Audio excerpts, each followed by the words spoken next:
It was a typical Wednesday morning, uneventful, came in with my bagels, started to put everything out, and suddenly I hear noise of rain, and fine, seemed to be normal. Then I started to hear bubbling and churning. I quickly go and I start to see there's water.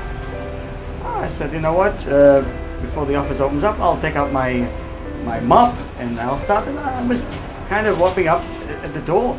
It was coming under the door. I figured it'll rain, and it just kept on coming in. I turn around to the other side. Now the water's coming in from the front end and from the back end. But still, I think it is just a small overflow or something, and I just go about my business. Before I knew it, the water's starting to pile up. So I think, what am I going to do first? So I said, you know what? First thing, of course, is I took off my socks and my shoes and put them on a higher ground. And I said, what I'll do is I'll just pick up things off the floor, which I thought were important. There was mailings, there were books, and I waded into the water, put them up, never thinking what would happen. And not only did it go up to my knees, it now was getting higher, and I quickly ran. I'd remember the standing water in the building, who knows with electricity. So I ran out of there, ran upstairs to the second floor where the Shul is, and before I knew it, I was watching outside. The entire downstairs now had filled up with nearly 5 feet of water, standing water in the lower level of our synagogue. What's heartbreaking here is the fact that this is a synagogue that was supported over the many, many years, from the 30s all the way to the present time, by hard-working people. And in the last 20 years or so, when we assumed responsibility, I took this seriously, that we are trying to continue that which others prior to us have put so much hard work and so much effort into keeping the Shul alive, and that is my responsibility. And now we're faced with this terrible, terrible loss. Financial loss, invaluable books, records, and most importantly, we have a commitment to the future, to keeping this alive. And just going through, get a sense of the feeling of what was lost over here. For our Shul over here, that is a tremendous flagship of friendship, of caring, of outreach, a Shul where everyone is welcome. And that's being the welcoming sign on the Shul.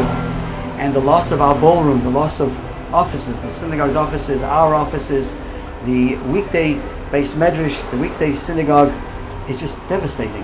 Devastating in terms of what has been lost, and the huge effort that's needed now to make it happen again, and to come out even better than before.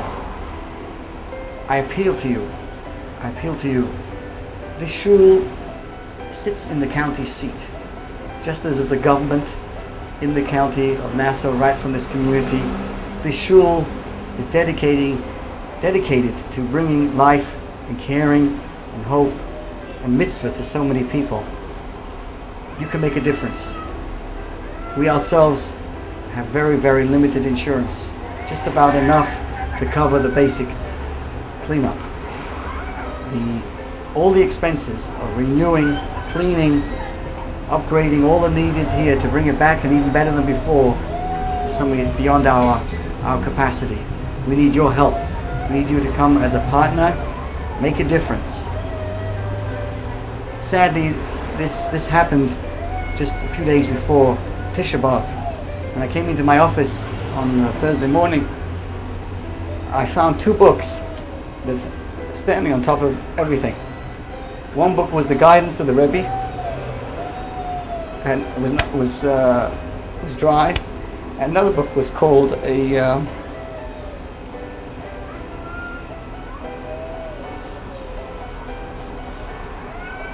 Time to Weep.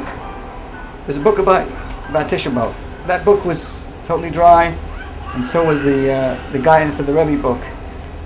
I took this as a sign that it's sad. It happened at a sad time, but the Rebbe's guidance have always brought us out of these situations.